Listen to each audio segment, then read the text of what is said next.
Hi everyone, it's Barb with Always in Beta. It's a lovely, foggy, warm winter day. It's Sunday, January 21st, and this is my cat Peanut Butter. Hi Peanut Butter.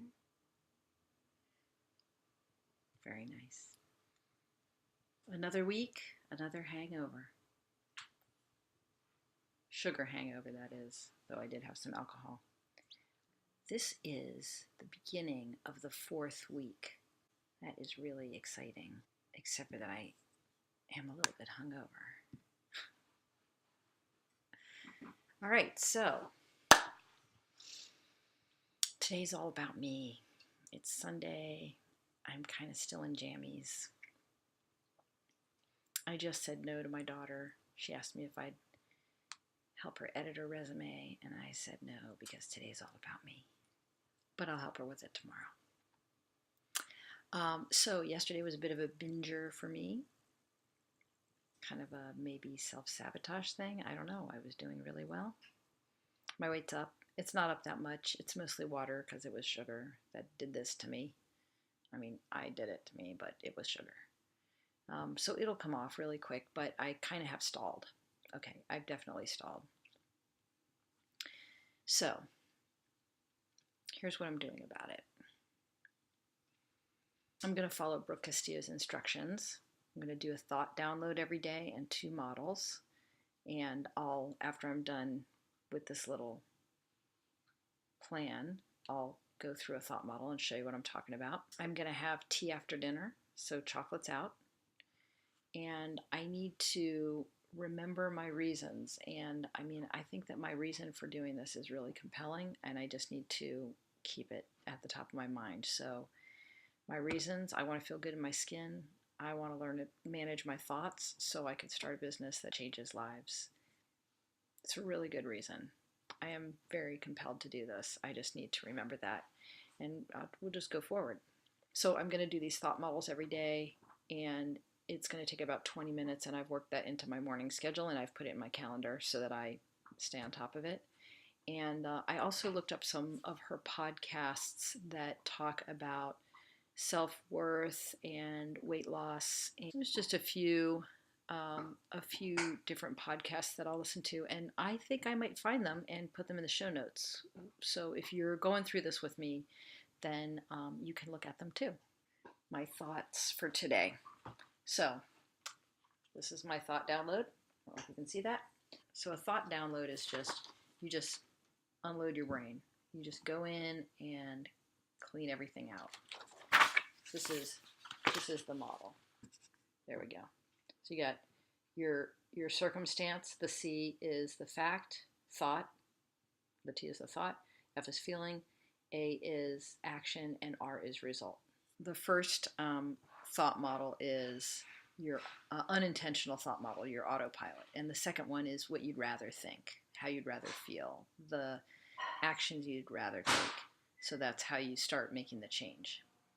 So in the thought download, I just wrote down everything about, like I focused on my binge yesterday, and I wrote down everything about that I could think of in 10 minutes. And then, so my unintentional thought model was the circumstance is just eating, and I don't know if that's correct. I don't know if it should be eating off plan or what, but I don't think it really matters. My thought is that it's out of my control. My feeling is that I'm sad. I feel weak-willed, and I feel out of control. The action is that I eat food off plan. That's not what I've planned to eat. And the result, I think, would eventually be that I don't lose the weight that I want to lose. So that's kind of pretty obvious. My intentional thought, and this is where the work really is at first I said, I'm the boss, not my body. And then I clarified that and said, my human brain is the boss of me, not my Labrador brain.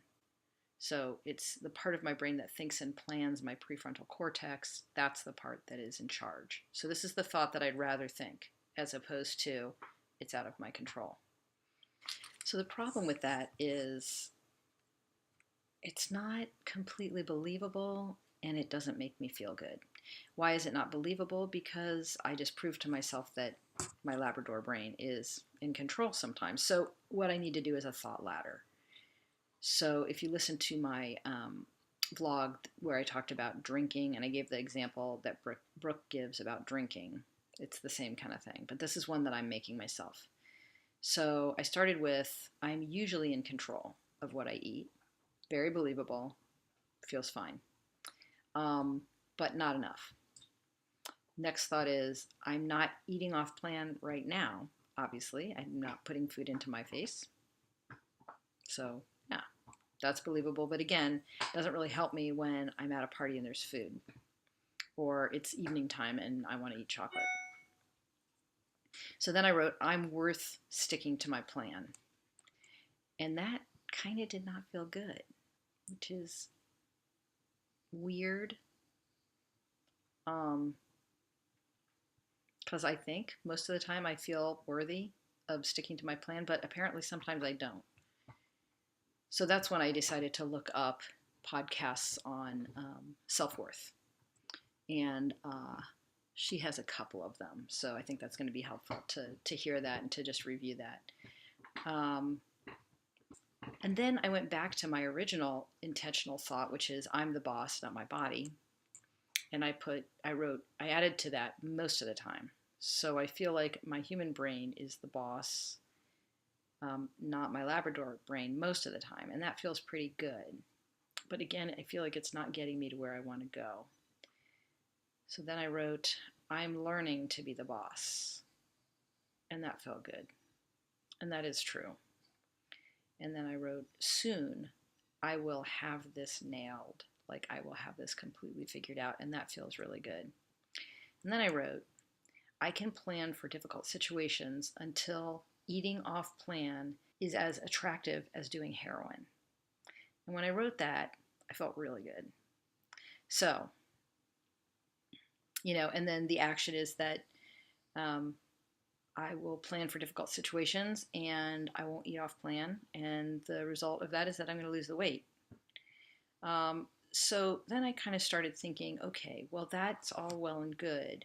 But if I am eating food that's not off plan and like it's like my hand is reaching for the cookie and as I'm bringing the cookie towards my mouth, I'm hearing in my head, you're going to be sorry you ate that, and then crunch, right? So I feel like I'm still not quite where I want to be. Like that feels really good. I can definitely plan for most situations until my desire to eat off plan is as attractive as doing heroin. But I still think I need something else. So what I did is I wrote down my reasons for doing this. And I'm just, like, how important is this to me? How important is it for me to lose this weight? That's kind of meh. Losing the weight is so I feel good in my skin. Yes, that sounds nice. But the real reason is because I want to train my brain so that I can start a business that changes lives. I want to do more than just wake up and go through the day. Even though the day is great. I love the day. I love my animals. I love my family. I love my friends. I love where I live. I love a lot about my life, but I still want more. I want to do more. So this is my plan. Here are my thoughts. When weightlifting, the growth happens only when the weight is too heavy to lift easily, when it's hard. That's law. It's got to be. Any growth happens, whether physical, mental, or emotional, only when the experience is new somehow and just a little outside of your current capabilities. That's the only way it can work. So the fact that I'm having a difficult time with this whole thing, it's really good news. If I keep my goal in mind, then this event can be the thing that tips me into success. It's like I have a choice. I can either put the weight down or I can push through it and do this thing, accomplish this thing that I haven't done before. I've made the decision plenty of times in the past to put the weight down instead of pushing through it. And so I've been there and I'm ready for something new. I think it's time. But it really is, it's really just outside of my current capabilities because I haven't done it. It doesn't mean I can't do it. I totally see myself doing this. Pretty excited about it. All right, so here are some quotes. The first one's by Tony Robbins. Welcome frustration. When I'm frustrated, I get excited because it means I'm about to have a breakthrough. My brain is searching. I'm about to learn something. That's a good one. I love that. This is Ben Folds 5. I love this song. I forget the name of it, but I'll find it and I'll put it in the show notes. Here's the quote. If you're paralyzed by the voice in your head, it's the standing still that should be scaring you instead. That's amazing. So perfect. And this may be anonymous because I feel like I've heard it before, but most recently I heard it from Brooke Castillo, so she gets all the credit. It's the practice that helps you win the game, not the knowledge. And I feel like, for months now, I have listened to her podcasts, and I've been a part of Self-Coaching Scholars. And for a while, I was doing the daily work, but then I just thought I didn't need it. And even though this is something that she warns about, you actually need to do the work. So I have been reconverted. I'm awake now. I'm doing the work. And I'm pretty excited about it. Here's another one that I'm giving Brooke credit for. You're either winning or learning. And wow, do I love that so much. I really love that. Stick to your plan, remember your reasons, and be kind to yourself. Have a good week. Bye.